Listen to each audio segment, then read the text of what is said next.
কি ব্যাপার? আমি না তোমার ফেস পাউডার, ফেস ওয়াশ এগুলো আনতে বলছিলাম, এগুলা কই? ওইগুলো তো আনি নাই। আনো নাই মানে? আমি তোমার কতবার বলছি এগুলো আনতে, আনো নাই কেন?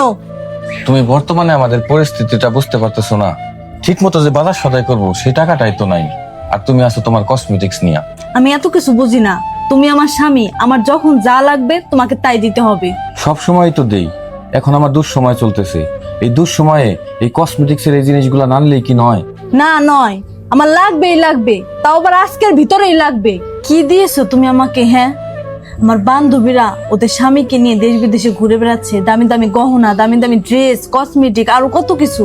আর তুমি আমাকে কি দিছো? কোথাও ঘুরতে নিয়ে গেছো আমাকে?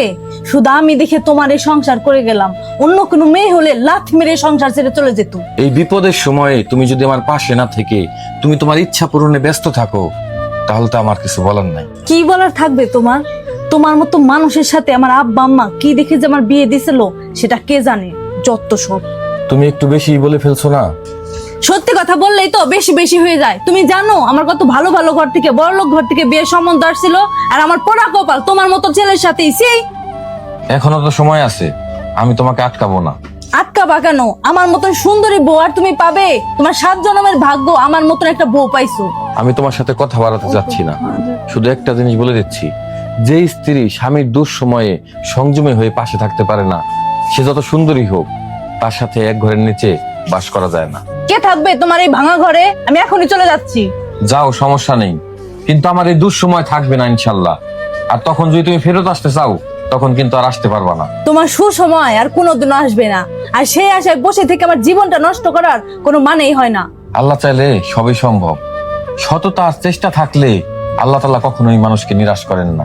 আমার চেষ্টা এবং সততা আছে, ইনশাল্লাহ একদিন সফলতা আসবেই। আর এই সফলতার জার্নিতে ব্যর্থতা তো থাকবেই, বাধা তো আসবেই। তাই বলে কি ধৈর্য হারা হয়ে থেমে গেলে চলবে? আর বিপদ আপদ দুঃখ কষ্ট এই সবকিছু দিয়ে মহান আল্লাহ তাআলা আমাদের পরীক্ষা করেন। এই কথাটা শুনো নাই? আল্লাহ যা করেন ভালোর জন্যই করেন। আমরা হয়তোবা বুঝতে পারি না, কারণ আমরা ক্ষুদ্র, আর আল্লাহ তাআলা মহান।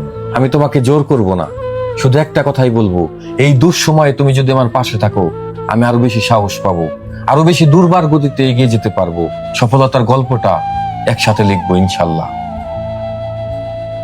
কি থাকবে আমার পাশে? ভাত বাড়তেছি, তুমি হাত মুখ ধুয়ে আসো।